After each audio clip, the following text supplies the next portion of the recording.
You're tuning in to Unorthodoxing, the political talk show where uncommon politics finds common ground. Every week, you'll get news analysis from Vick, an activist in the progressive pro-life movement with 20 years of experience in politics and journalism, as well as interviews with outside-the-mainstream guests you won't see on the nightly news. Get ready for an unorthodox experience. Welcome, friends, to the second episode of Unorthodoxing. We have a packed show for you today, so I'll dive right in. We brought you an interview with Terrisa Bukovinac of progressive anti-abortion Uprising. As promised, Terrisa joined other pro-life activists in Memphis on December 3rd through December 5th. On the 5th, police arrested 17 activists for blockading the doors of the Planned Parenthood in Memphis.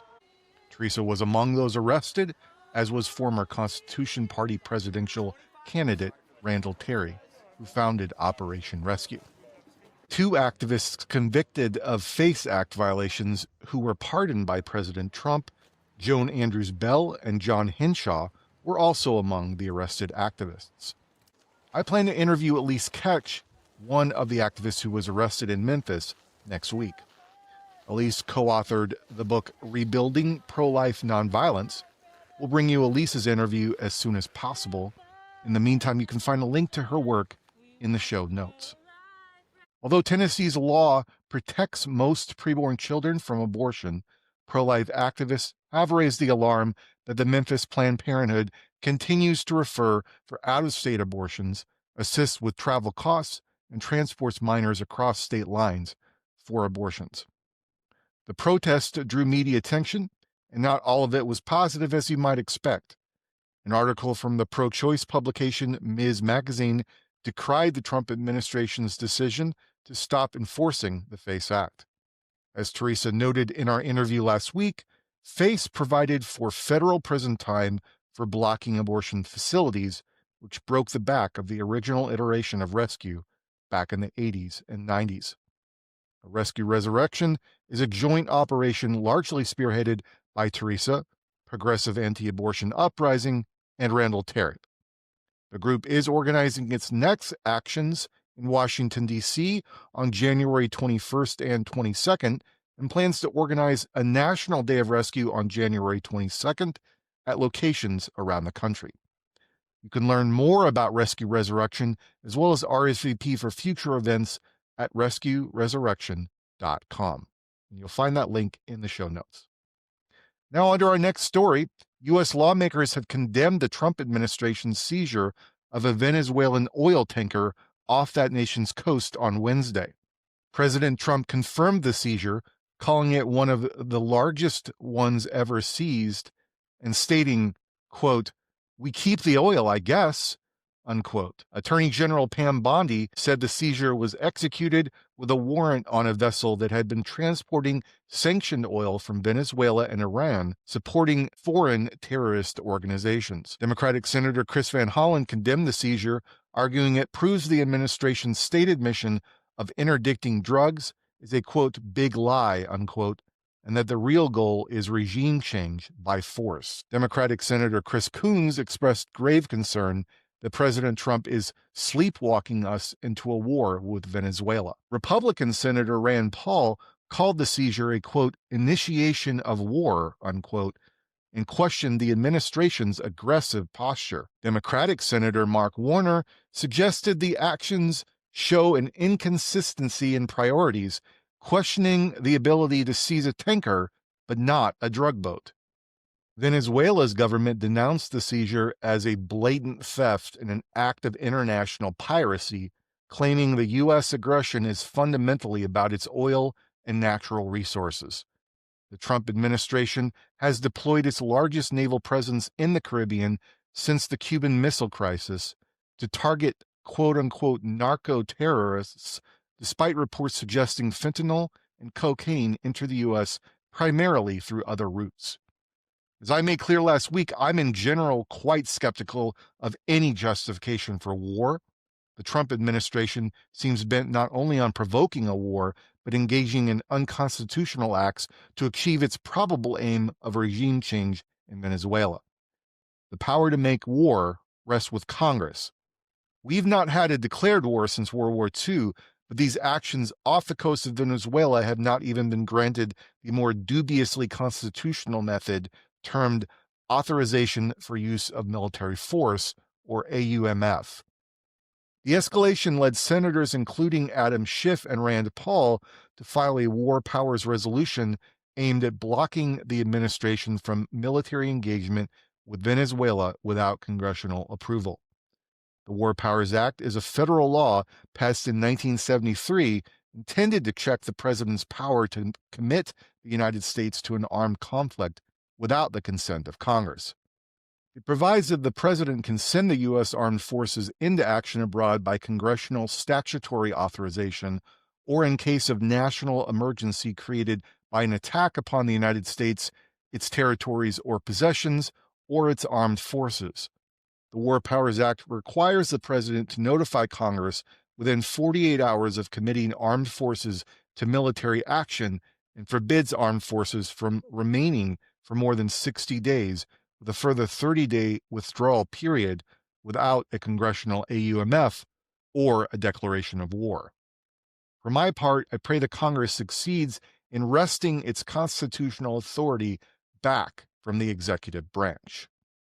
The American people must have the final say when it comes to military action, and polls suggest Americans are overwhelmingly opposed both to the Trump administration's actions off the coast of Venezuela and to any further escalation in the region. Now on to our interview segment. This week, you'll hear from Amar Patel, the American Solidarity Party's former vice presidential nominee and the current chair of the Illinois Solidarity Party. We recorded this interview earlier in the week. You noticed a color theme in my clothing, both in this segment and in the interview segment. That's intentional. The Solidarity Party's colors are orange, blue, and white, with orange reflecting the party's connection to Christian democratic parties, which have historically and globally used orange as a party color. So I wanted to represent my solidarity with the Solidarity Party as best I could. Well, Amar Patel, welcome to Unorthodoxing. For those who are following along, this is our second episode. Just a couple of acknowledgements. One, you are the current chair of the Illinois Solidarity Party, and I am the vice chair. So we have a close professional relationship. We also have a close personal relationship, at least I think so, in that we regularly chat over the phone, and you have even kindly had me stay at your house twice rather than make the long drive back to my place late at night after party events here in Illinois. I will further note that Amar was Brian Carroll's running mate on our party's presidential ticket in 2020. And before I even joined the Solidarity Party, Amar, you and I spoke on the phone for about a half hour.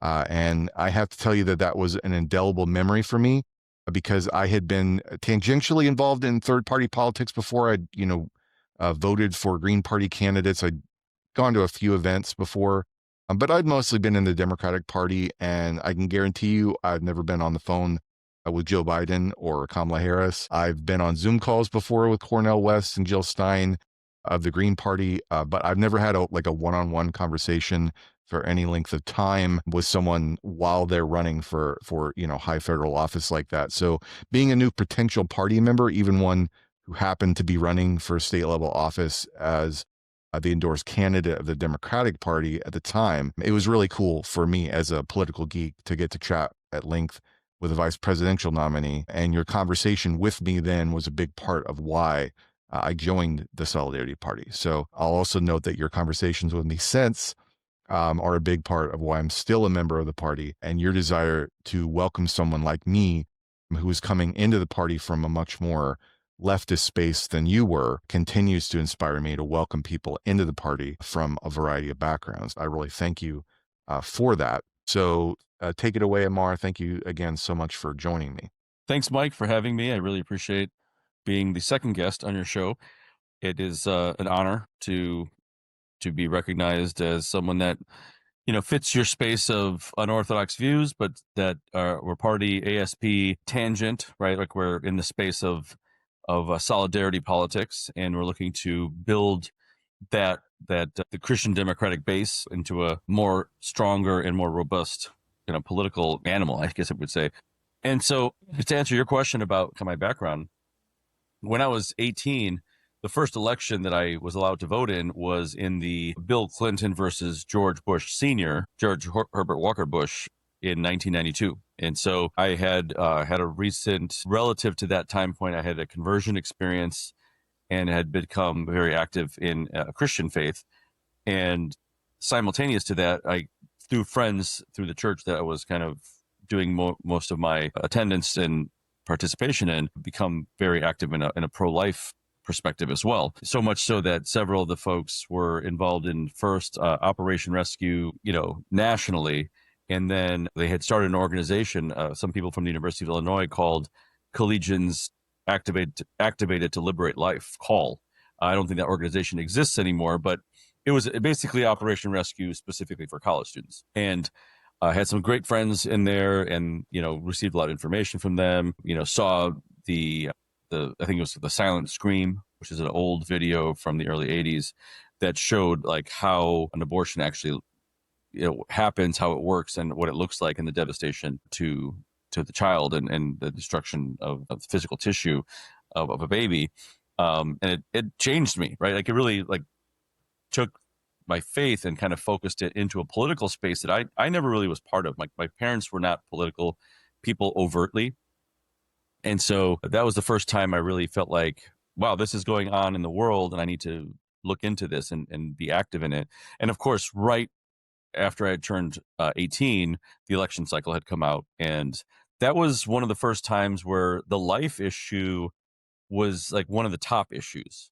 I didn't know this, being much younger in the Reagan years of politics, that he was known, and kind of looking back, that he was pro-life, but like that wasn't the hot button issue like it is these days. But that's a constant conversation. It was only recently that I learned that was the first election where that was a major issue, and it was for me, and that was pretty much my only issue. I was 18, I didn't really know much of anything else. I was in college. I was still learning about the world. I had my high school courses about U.S. history, but I'm not sure what your high school courses were like. But U.S. history for me in high school ended like at 1970. Like nothing happened after 1970, because that's as far as you would get in a course in high school in social studies with history. So I voted for Bush in '92. And stayed on that Republican cycle all the way through the Bush Jr. years and George W. But like in 2002, after 9/11, and we started attacking, we went to war in Afghanistan and we went to war in Iraq. And I started going like, what are we doing? I'm pro-life. That's why I'm voting for these candidates. But then I started looking at other issues, and I was then deeply involved in my Catholic faith and looking at Catholic social justice and thinking like there's not the complete picture here. There's something wrong here. When 2008 came around, I still was kind of like, okay, I still got to vote pro-life. When Donald Trump came into the picture, I lost all of my respect for the Republican Party, where we weren't even trying to say that character mattered, right? Like, and here's a person that never was pro-life. He was, quote, the most pro-life president later on, because, he showed up at a March for Life, but never in his life was he ever very active. In fact, I'm sure he was pro-choice when he was a Democrat for all those years in New York. That's where I think I first completely became politically homeless. And I was very actively involved in just online chat rooms about politics. One of the groups was called Catholic Political Geeks, and spent a lot of time there, so much so that I was invited to become one of the moderators, because I would have discussions, I'd engage in discussions and try to be respectful of different perspectives, right? And try to make my point, but not be antagonistic to people who disagreed with me. And I learned a lot from some folks, and some people that really made good arguments that I didn't agree with at the time. I really respected them as people who were thinking, who were thoughtful, respectful. And then I would message them privately. I'd become friends with them on Facebook and had phone calls and be like, you know what? Like, this person doesn't think like me, but like deep down, they kind of hold the core beliefs, especially about our faith, that make me think this is a good person that I want to know and understand, right? And that's, I think, where I first started to question some of my tribalistic thoughts that I had gotten from the Republican background that I had kind of pigeonholed myself into. And so I learned a lot about Catholic social teaching. I learned a lot about, the saints, their the Gospels, and the poor, and care for the poor and love of the poor is so central to the faith. And it wasn't being expressed in, Republican ideologues, right? And so that's kind of what happened. And I was having a back and forth. It wasn't in Catholic Political Geeks, but I was just having a discussion like, I wish there was more of a holistic party that went along with my beliefs. And Tai Chi Kuo very well, who is an Illinois Solidarity Party member and was on the national committee with myself. He reached out and sent a message saying, you should look into the American Solidarity Party. And I went to the website and looked at the platform, and I was like, oh my gosh, it was like a road to Emmaus moment, right? Like where things were opened up to me that I didn't think could all be, things went together in a way that I had never thought they could go together. And so that's kind of where I began my journey in the American Solidarity Party, and, became way more involved, end up on the vice presidential ticket. I mean, there's a lot more to that story. I think that it'd be good for us to go into that, sort of what was going on in the party when you joined, because you obviously joined before I did. You learned about the party years before I even knew that it existed. I've only gotten, this history secondhand from many people who were involved at the time. So I'd love to hear a little more about that.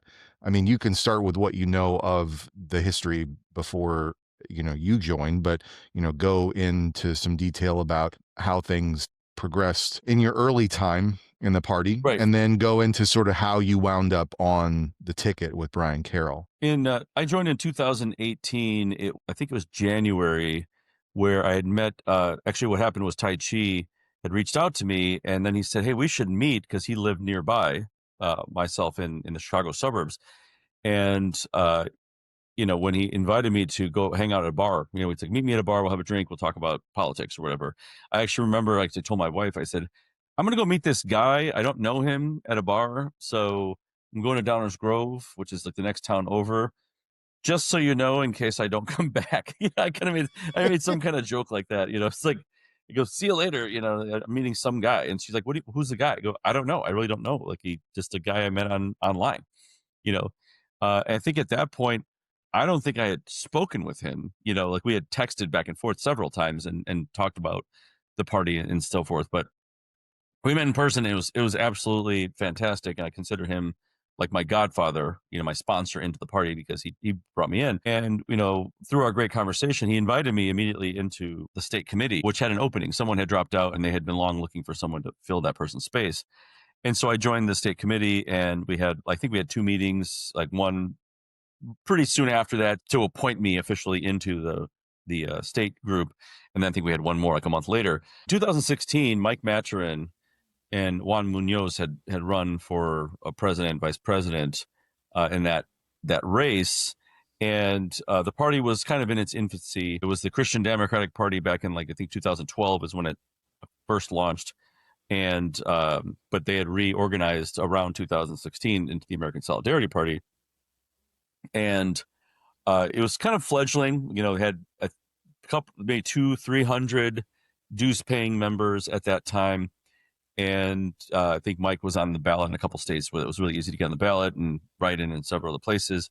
But he had Facebook posts, and Facebook was huge at the time. So the party had a lot of momentum in that time, where the algorithm was much friendlier to other spaces than the big people with money, essentially, is what it comes down to nowadays. So after that, which has been cyclical and repetitive in the party, is that there was obviously a lot of energy for 2016, and then the energy went down. There were a lot of people that thought the party was going to take off into the stratosphere, and it didn't quite happen. In 2017, 18, in that kind of swing phase, people are trying to chart a new course, right? And some of the folks that had kind of gained into leadership had some professional background in Republican and Democratic spaces, and and I'm taking this not from anything that anyone said. When I joined the national committee in 2018, I saw like a lot of their documents. Like we had our Google Drive, and there were lots of documents about forward facing plans. Like, okay, in the next year, we're going to raise, several $100,000, and we're going to, do this, and we're going to run 50 candidates and all this kind of stuff. And a lot of the focus was on just messaging. Like if we just kind of like, if you build it, they will come, right? And the problem was that there was a lot of dreaming going on in that time and not much doing. First of all, that was like, in my opinion, that was a big issue. Was their Facebook posts being made, but all of it was very, very aspirational. Nothing was like concrete.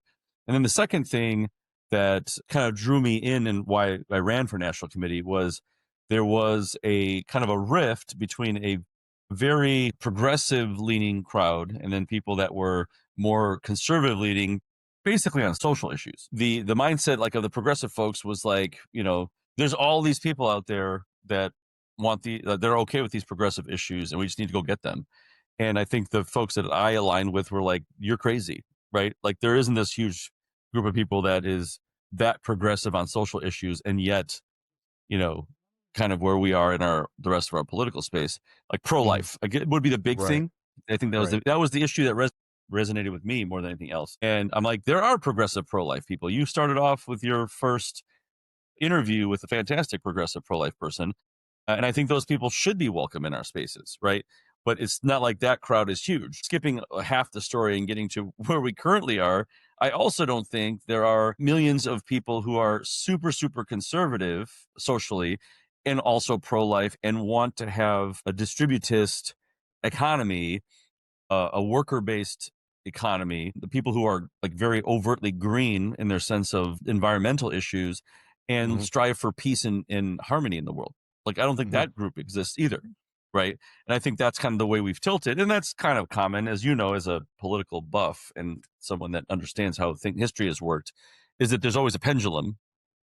And for me, it was, my election to the National Committee, and then I was elected vice chair when I first joined the committee, and I was chair the second year. And I think a lot of that and kind of the success that I had in early party politics was that my mindset has always been to be extremely nerdy. I'm only a steward, like from the Lord of the Rings. Like I'm a steward of Gondor, right? Like I am not. We're waiting for real people to come in that have political chops to take, control and really lead the party into national recognition. Like I'm not the person to do that. I'm a math teacher. I'm a parent. I have no running a party background, even at the local level. Yeah. And to think that, that I have the skill set and the professional background to do that is ridiculous. But what I did strongly believe is that there's a lot of work to get done. There's things that need to happen. And this was where I looked at the crew that was in at 2018. They had a bunch of dreams, right? It was like, oh, like this would be great if this happened, this happened. We got all these whale donors and we had all these candidates running, like everything would just take off and people would know who we are and we'd be able to, shoot for the moon. And, when I left chair, when I stepped down from chair in 2020 and the just fully focused on the Carroll campaign for the rest of that year, in my farewell address, I said, this is not my words. I saw this somewhere and I thought it was very powerful, is that, a dreamer is someone that can look at something that's non-existent and kind of picture it, right? You can kind of set that dreaming, look at it and go, oh, that'd be great. But a visionary is someone who takes a dream and makes it into reality, takes all the steps in between where we are now and where that dream ends up and, says these are the concrete steps that need to occur in order for that dream to become a reality. And, I said, if we want to be successful, we need to all be visionaries, right? We need to be people who take the dreams that we have and actually do the work, that gets us from point A to point B. That's kind of where my work in the National Committee and in the Carroll campaign really kind of solidified kind of where I was in the party, right? The nice thing about, I mean, COVID was not a nice thing, but the plus side of COVID was I had so much time to work on the Carroll campaign. I mean, I might have been working 40 hours a week, on the campaign. And that was when school was in session, because during COVID, we were not physically in session. And we had our Zoom calls and we had our other obligations professionally, but those were capped. Like we couldn't do more than that for students, like in a meeting space. Like you just could not meet with students. It wasn't considered unhealthy for them to do more stuff. So I had a really wide open time block to be doing the work that we did in the Carroll campaign. That's a great segue into how you wound up on the Carroll campaign. And, I would love to hear a little more about what it's like to run for vice president as just a regular person. As you say, you're a math teacher. You're not a politician. You're not, someone who would typically be a person you would think of as running for vice president. So what was it like personally? What was it, what was the work like? But how did you, first off, how did that come about? How I've heard the story, but probably many people have Yes, not. right. So The story for I'd love to fans, hear yeah, that. exactly. the backroom comedy of how you become a vice presidential candidate. So I was the chair of the party. Brian Carroll went through a formal process of primary discussions. We had debates that ran up to a convention, a presidential convention. I think that was in 2019 in the fall. Maybe November is, I think, when we actually nominated Brian. And Josh Perkins was one of the people that he was running against, along with Joe Schreiner. And Josh was very energetic in the primaries, like in the debates and so forth. And I think he and Brian had spoken. Josh had said, if I'm not chosen, if you're chosen, I would love to be your vice presidential candidate. And Brian had said the same to Josh. When Brian got nominated, Josh, they had that conversation like, okay, so like, are you going to be my vice presidential candidate? And Josh went to his employer and said, hey, I'm considering doing this with the American Solidarity Party.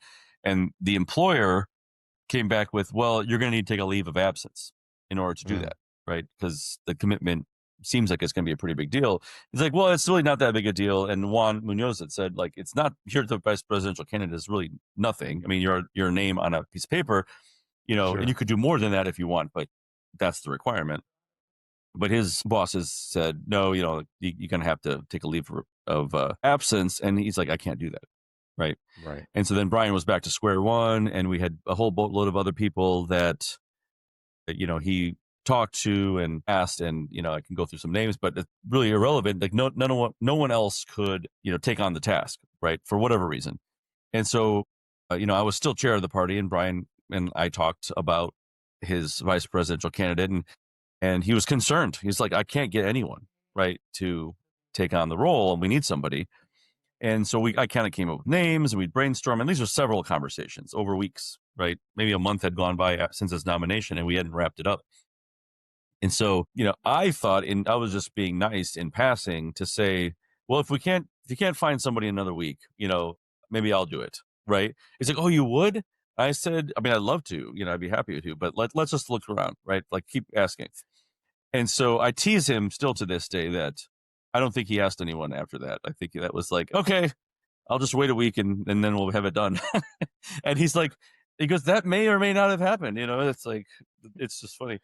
And so he did. He's like, I couldn't get anybody else. And I said, all right, well, let me first of all clear this with the tower, as it were. And so I asked my wife, this is the situation, and Brian needs somebody, and I would consider it, but what do you think? She says, do I have to do anything? And I said, no. And she's like, okay, well, that's fine. So, and you've met my wife, so you know that that's very much kind of in her kind of style of looking at things.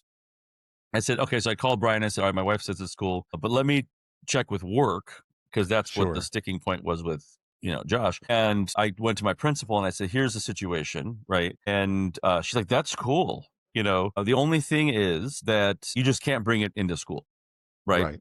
Like, you can't talk about it in class, and it can't become something that can be contentious or is going to cause problems in the workplace.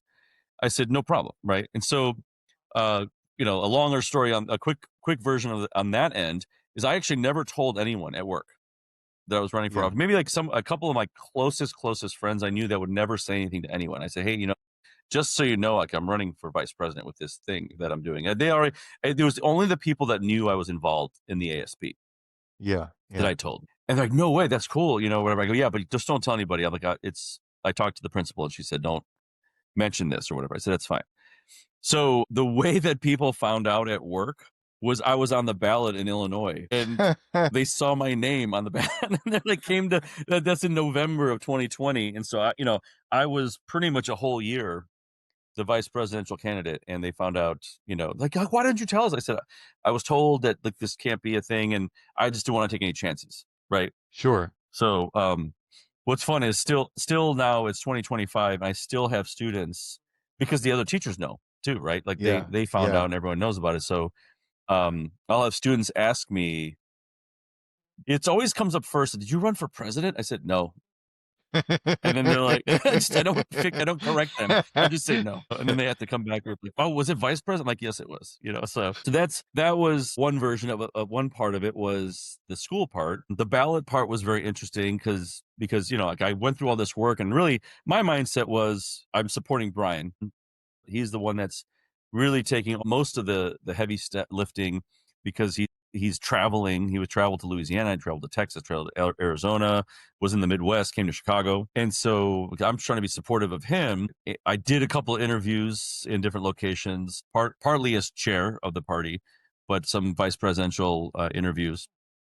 But like it was really wild going into the ballot box and seeing my name on the ballot. Like I voted in person. And I actually I teared up. I was like, wow, like it became so real. And, you'd think it would have been real all along, but it wasn't until that moment where I'm like, this is real. Like, this is happening. So that was fun. I mean, a lot of questions from friends. And I think I hadn't really planned on the answer, but the best answer that I could provide, I played in a softball league night. And we're sitting around chatting after a bunch of us, like maybe 6 or 7 of us, we're chatting, after in the parking lot. And one of my friends is like, so what are you doing again? Because he hadn't really heard the story from me. I'm running for vice president. It's like of the United States. I said, that's the only thing I can think of where that applies, like that I'm running for it. And he's like, why? And I go, like sometimes you just kind of have to take a stand for something. And the conversation we had, like we didn't get into political issues so much as one of the things that resonated with me throughout the whole process that I really rested on is that, I believe in freedom, but I also believe in responsibility. Right. Yeah. And I think that a big problem with kind of our culture and with our politics is that people do not balance those two things in an appropriate way. That you have a set ability to be free in the United States, but like you're always bound by responsibilities. No one lives life free, And this friend of mine, I'd known him for many, many years. I knew that, I knew his wife, I know his kids. And I said, like, for example, he's a golfer, right? I said, you wouldn't go to the store and just go buy a brand new set of golf clubs, right? Or you wouldn't go to the car dealership and buy a brand new car and go home with it and say, hey, I bought this $1,000, $2,000 set of golf clubs or this $25,000 car or whatever, and tell your wife that. Like, that would be insane. Like, I know you would never even consider doing that. He's like, right, absolutely not. She'd kill me, right? And I said, right, because, you have the freedom to make those purchases. We live in a country where there's golf clubs available at multiple different stores that you can stop at on the way from your place of work to your house, right? There's multiple car dealerships that offer cars that would gladly sit down with you and sign some kind of financing situation, right? And your credit card will take care of the golf clubs. And you could do that. There's nothing legally stopping you from doing that, right? But you have a sense of responsibility to your wife and your children and their futures that you wouldn't just go make that purchase, right? And I said, but we live in a country where politicians of both stripes make those transactions all the time, right? And they claim their own, whichever freedom that they, the freedom of money versus the freedom of body. They don't even stop to consider the consequences of their actions in the future to society, right? To our children, to our children's children. and to the dynamics of how politics works. I think to myself, someone's got to fix that. And honestly, why not me? And he actually really liked that answer. Is in not that he's like, well, I wouldn't do it, but like, God bless you for doing it. Right. Yeah. And so that's kind of like, personally, that was where I was at that time. I spent a lot of time on Twitter at the time, Facebook, and creating lots of social media for Brian and just kind of responding to things on social media. It was an exciting time. Like my Facebook friend group went from like a couple hundred people to about 4,000 people. Everyone was, when I was on different things, like sending me friend requests. Funny quick side story, like my birthday was a couple of days ago, and I'm still getting birthday messages from people I don't know. And so when I get a happy birthday, I'm sorry to anybody out there that sent me a happy birthday. If I don't know you, I just went to profile and put unfriend, and not spitefully. It was just like, I don't know who you are, And so I'm trying to kind of cull those things that aren't people that I have no knowledge of. Yeah. But thanks for the birthday wishes.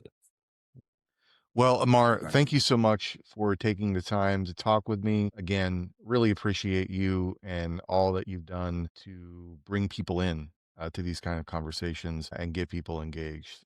So again, thank you for your time and for your service. Yeah, it's my pleasure. Thanks for having me, Mike. Thank you again to Amar Patel for being my guest. You can find a link to the Illinois Solidarity Party Facebook page in the show notes. I have also provided links to several YouTube videos featuring both Amar and Brian Carroll. I also want to say I'm deeply grateful to Ford Fischer of News to Share for the use of his original footage of Rescue Resurrection. Ford is an Emmy-nominated independent news videographer, editor, filmmaker, and the editor-in-chief of News to Share. His work has been included in Oscar, Emmy, and Golden Globe-winning films. He co-founded and designed news2share.com as an engine for independent videographers and citizen journalists to contribute to the evolving news cycle. Ford is available for hire as a freelance videographer and journalist. You can reach him at fordfischervideo@gmail.com. That's FORDFISCHERVIDEO@gmail.com. To check out Ford's work, head to news2share.com. That's NEWS, the number 2, SHARE.com. You'll find a link to Ford's full Rescue Resurrection story in the show notes. There you can also find more footage from the rescue at the Memphis Planned Parenthood, as well as the complete footage from the opening of Rescue Resurrection's new training facility in Memphis. As always, you can follow me on all social media platforms by heading to my website, votevickusa.com, or by heading to my Linktree, linktree.com/votevicUSA. This week, we'll have extended portions of my interview with Amar, as well as my take on this week's congressional vote on healthcare policy on Substack and Patreon. To get bonus episodes and even more members-only perks, head to patreon.com/votevicUSA or votevicUSA.substack.com. Your generous support of our show helps keep the lights on and the cameras rolling.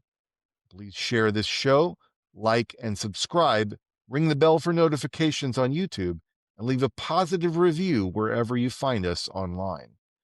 Your interactions help more people find our content, so thank you. Until next time, Unorthodoxers, you stay faithful.